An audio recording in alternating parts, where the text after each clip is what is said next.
What's going on, everybody? It's 7:01 Mountain Time, Thursday, August 29th, 2019. Hope everyone had a good Thursday.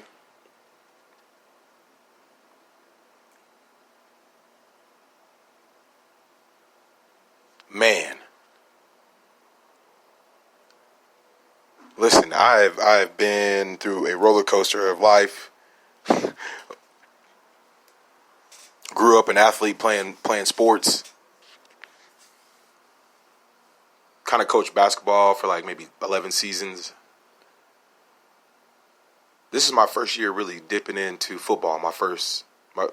Basketball is really my first love, but this is my first time dipping into football. I love the game of football. I love being able to get out on the field and yell and be emotional. These kids, man, they're like, Coach Avery, bro, you have no turn down button. I don't. They think I'm crazy. I didn't crack my wrist. I didn't pull my hamstring. Listen, I'm 34 years old, and I've had a hamstring injury in JUCO, but it ain't never bruised. I got a big ass bruise on the back of my hamstring right now. Cracked wrist, cracked shoulder. Ain't had no injuries throughout. I tore my meniscus, but I still love it. I still get out there and try to run around. Maybe that is my first love, but nonetheless, man, it brings out other emotions. It brings out, you really got to keep control. And some of the coaches out there probably agree with me. Like, some of us, we'd be like, we in the field of battle, you know what I mean? And we really just coaching, and that's a real thing. So I'm going to use this segment, man, just to kind of holler at my coaches, parents, motivators in their circle. Here's the problem, man. I believe we really got away from that rah, rah, rah. Like the big homie out on the street, he can't be rah, rah because he got his cap on. He got to stay in that role of, I got to protect what's mine, but young fella, good thing, you doing your thing. But when the big homie's back in country club, shouts out to Rudy, man, they always show me love. Keep grinding, big boy. Stay off the streets. You know what I mean? Like, but I can't help but as a coach, kind of paint a picture in my head. I've seen a couple documentaries of youth football out in Florida when they have the big homies from the streets come watch the players. That's passion right there. That's straight up love for one of the big homies to show up to one of the games.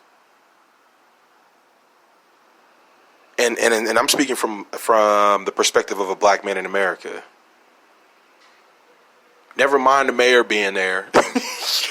Never mind the superintendent of the school district, but one of the big homies from the streets.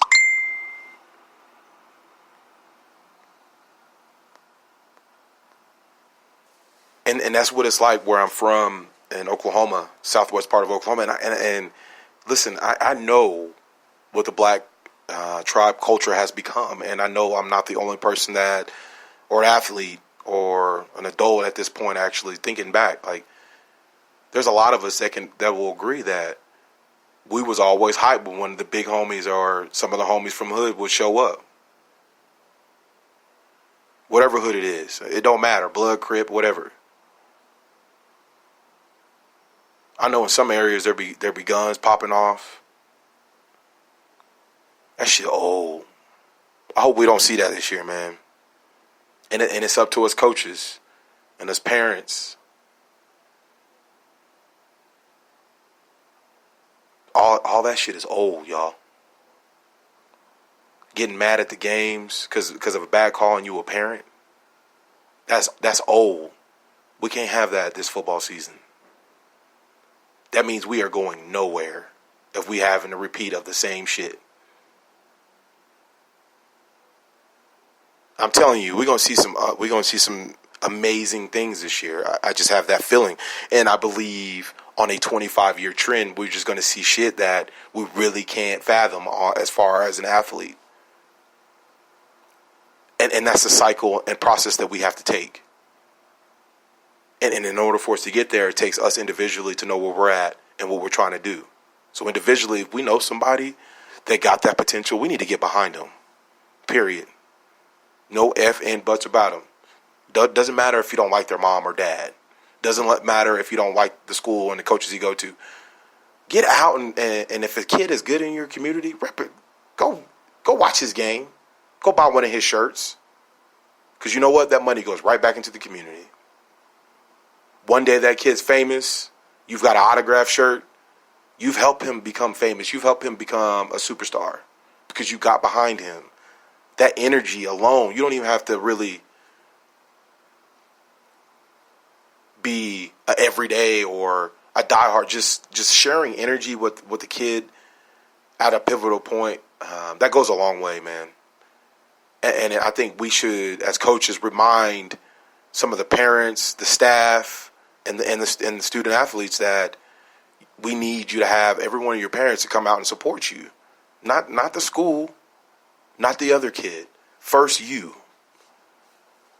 Get people that get everybody underneath the same idea that without them it's not possible.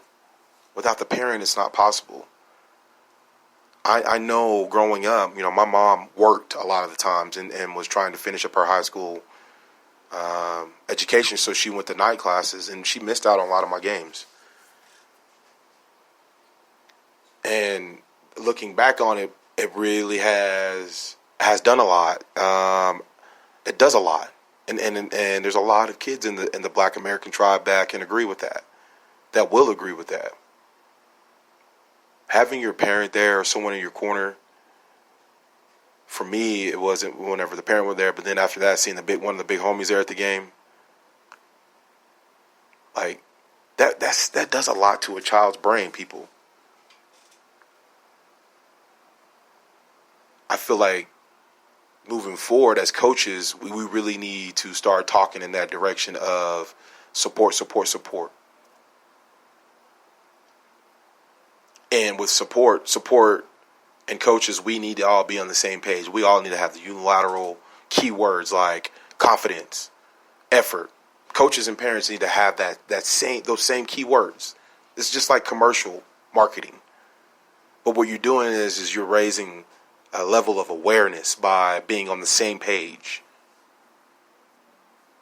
I've got a few programs, man, and a few ideas.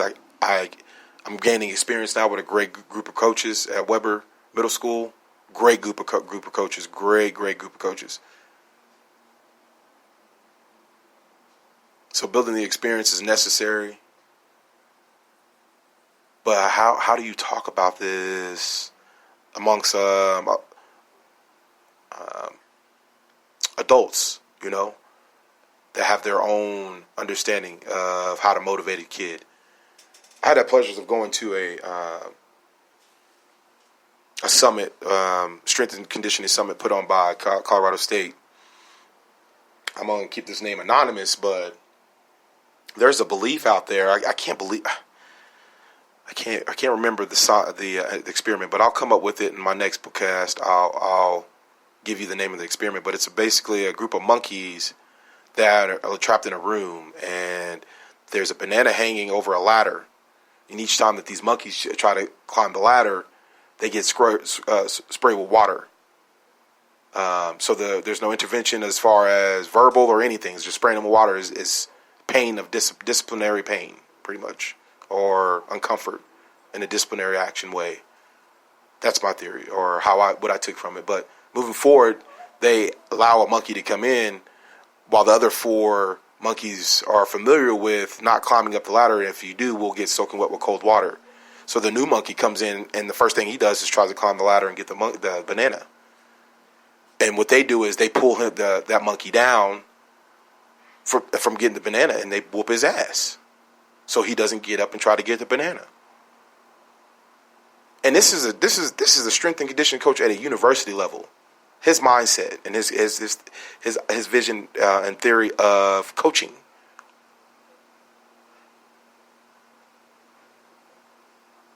It's old. That is so old.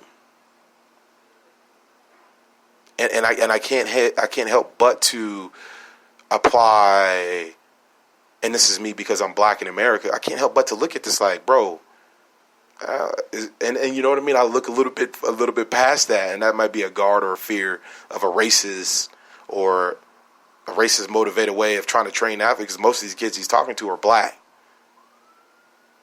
and so there's so many holes, and I feel like we should be able to look at possibly contributing some of our incarceration numbers and some of how society's dysfunctionality can be contributed to the lack of coaching a child right or correctly. I think that the shitty coaches are a good contribute to how society is ran right now. We can't. I don't think it's. The parents are the parents, and then the parents are the parents while the kids are with the coaches. So, and then the kids aren't with the coaches and they're not with the parents, and they're with the teachers. And then in between all that, they're with their friends at some point. And if those friends don't play sports, you don't know what's going on. But if they do, you should have a pretty good idea that they're all on the same page. Like, if we really want to move forward with building America, we really need to look at sports and how we've got it set up right now. That's the big bullseye. The athlete. Takes a boss to look. I'm out.